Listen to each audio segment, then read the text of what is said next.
누리호 4차 발사 시간이 점점 가까워지고 있습니다. 현재 발사대 발사 운용을 위한 준비와 점검이 이뤄지고 있는데요. 가장 급박하게 돌아가고 있는 곳이죠. 나로 우주센터 연결해 보겠습니다. 김주영, 이마경 기자 나와주시죠. 네, 전남 고흥 나로 우주센터에 나와 있습니다. 어제 발사장에 이송된 누리호는 현재 발사대에 우뚝 서 있습니다. 오늘 오전 누리호를 발사대에 설치하는 작업도 모두 끝이 났는데요. 현재 발사대 발사 운용 준비 마지막 점검이 이뤄지고 있습니다.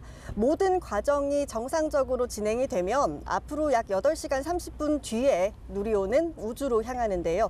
이마경 기자, 아무래도 발사의 가장 중요한 변수는 날씨겠죠? 어제도 바람이 강하게 불면서 이송 일정이 조금 밀렸잖아요. 그렇습니다. 모든 준비가 다 돼 있다고 해도 날씨가 허락되지 않는다면 우주로 날아오르는 건 불가합니다. 어제 고흥에 강풍주의보가 내려지고 거센 바람이 내내 불어와서 걱정이 많았는데요. 일부 일정이 지연되긴 했지만 누리호가 발사대로 안전하게 이송됐고 기립과 고정 작업까지 마쳤습니다. 어제와 달리 오늘은 날도 맑고 바람도 약하게 불어오고 있는데요. 내일 비 예보가 있지만 발사가 진행되는 새벽에는 비가 내리지 않을 걸로 보여 발사에 큰 무리는 없을 걸로 보입니다. 네, 그렇군요. 이 하늘에서 부는 바람인 고층풍 측정을 위해서 4차례나 고무풍선을 띄운다고 하는데요. 여기 모형으로 보이시는 누리호 실제 길이가 47m에 이른다고 하니까 측면에서 부는 바람의 영향도 신경 쓸 부분이 많을 것 같습니다. 여기에 탑재 위성이나 계기들의 영향을 미칠 수 있는 태양풍이나 지자기 교란까지 고려를 해야 되잖아요. 네, 그래서 발사관리위원회가 기상 조건, 우주 물체와의 충돌 가능성, 우주 환경 분석 결과 등을 고려해 최종 발사 시각을 확정하는 건데요. 오후 7시 30분에 발사관리위원회가 열리고요. 오후 8시 15분쯤 정확한 발사 시각이 나올 걸로 보입니다. 우선 잠정적으로 예정된 시간은 내일 새벽 12시 55분입니다. 네, 그럼 지금까지 누리호 발사 준비 어떻게 진행이 되고 있습니까? 네, 우선 어제 조립동에 있던 누리호가 발사대로 이송돼 발사대에 기립했죠. 누리호의 연료와 산화제, 가스 등을 충전해주는 엄빌리컬 타워와의 연결 작업도 오늘 오전에 다 마쳤습니다. 지금은 발사대 발사 운용 준비와 점검이 진행 중인데요. 오후 6시에 모든 점검을 마치면 이후 산화제와 연료 충전 준비가 이뤄집니다. 오후 10시부터는 산화제와 연료 충전이 시작될 걸로 보이는데요. 발사 50분 전 연료 공급을 마치면 엄빌리컬 타워가 분리되고요.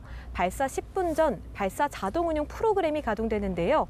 이때부터는 사람의 손을 떠나 모든 것이 자동으로 진행됩니다.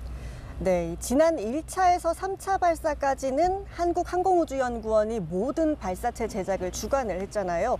그런데 이번 4차 발사는 민간 기업인 한화에어로스페이스가 전면에 나서서 이 누리호 제작을 주도를 했습니다.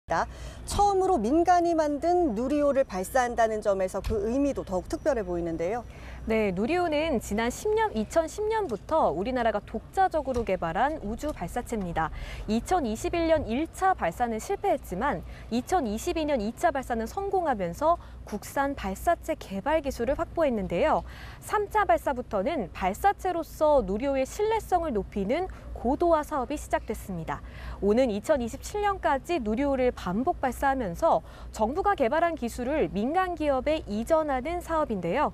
이번 4차 발사부터 체계 종합기업인 한화에어로스페이스가 발사체 제작과 총조립을 맡았고요. 이 민간이 제작한 누리호의 첫 발사라 보시면 되겠습니다.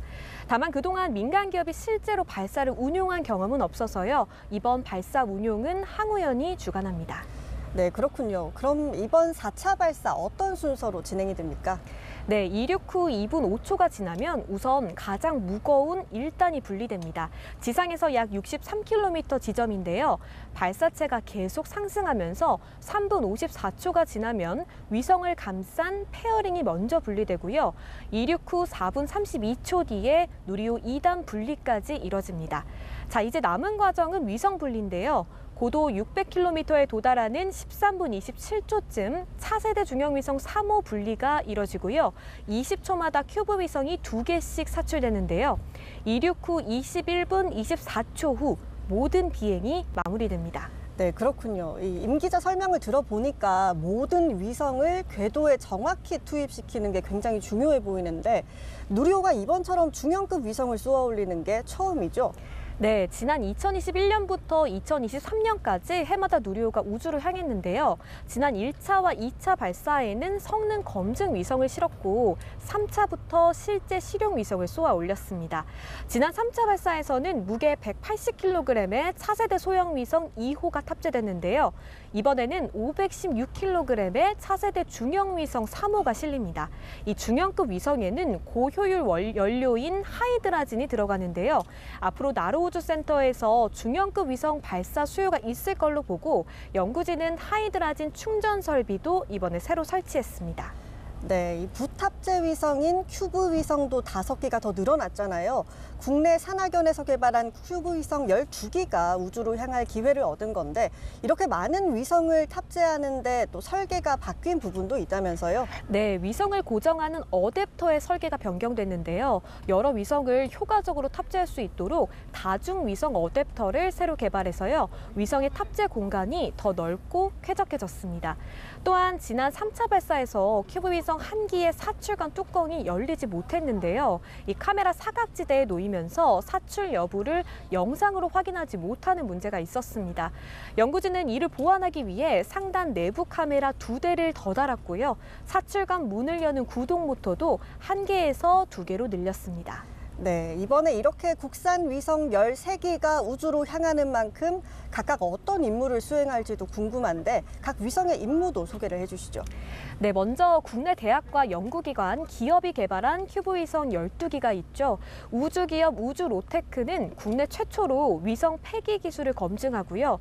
우주의학 전문 기업인 스테인스 린텍은 우주에서 항암 치료용 단백질을 합성하는 우주 제약에 도전합니다.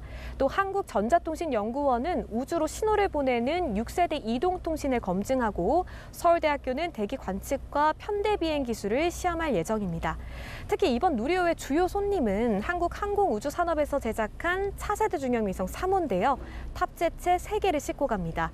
먼저 한림대학교에서 만든 바이오 캐비닛은 우주 무중력 상태에서 줄기세포로 사람의 장기나 조직을 3D로 만드는 실험을 하고요.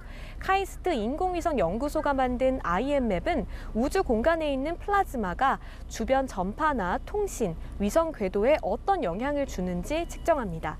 한국천문연구원이 만든 로키츠는 우주용 카메라로 오로라를 관측하는데요. 이 태양 활동이 지구의 대기와 통신 환경에 주는 영향을 분석할 예정입니다. 네, 그렇군요. 이 밤하늘의 오로라 관측을 위해서 차세대 중형 위성 3호가 특별한 궤도에 올라야 한다고 하는데 그래서 이번 4차 발사가 기존과는 다르게 야간에 진행되는 건가요? 맞습니다. 차세대 중형 위성 3호가 관측하는 오로라는 매우 희미해서 태양빛이 강하면 제대로 된 관측이 어렵습니다. 이 때문에 태양광이 약한 오후 12시 30분에서 50분 사이에 관측하는 것이 가장 적합한데요. 위성이 항상 이 시간에 지구를 관측할 수 있도록 하려면 위성을 특정 궤도에 올려야 합니다. 600km 상공의 태양 동기 궤도인데요. 정확히 궤도에 자리 잡기 위해서는 새벽 1시 전후에 꼭 발사해야 합니다. 네, 그렇군요. 이 차세대 중형 위성 3호를 고도 600km 오차 범위 내에 안착을 시켜야 발사가 성공하는 거잖아요. 그렇다면 이 위성이 궤도에 제대로 올렸는지 이 여부를 저희가 좀 판단을 하려면 그 여부를 판단하기 위한 교신 언제쯤 이뤄지는 건가요? 네, 차세대 중형위성 3호는 발사 종료 후 약 10분 뒤 남극 세종기지와 최초 교신합니다. 이후 새벽 2시 30분쯤 대전 지상국과도 교신할 예정이고요. 신호를 주고받는 양방향 교신이 이뤄집니다. 큐브 위성은 대학 등에서 운영하는 통신지국에서 교신하는데요. 위성의 초기 교신 결과는 발사 후 1시간에서 2시간 뒤 나오고요. 공식 교신 결과는 발사 당일인 내일 낮에 발표됩니다. 네, 잘 들었습니다. 누리호가 2년 6개월의 발사 공백을 깨고 드디어 우주로 향합니다. 정부가 아닌 민간이 제작한 이 첫 발사로 우리나라 우주 산업을 한 단계 더 성장시키는 계기가 될 걸로 보이는데요. 연구진들의 땀과 노력의 결실인 누리호가 무사히 하늘로 날아올라서 그런 모습을 보게 되길 저희도 간절히 기대해 보겠습니다. 지금까지 나로 우주센터였습니다.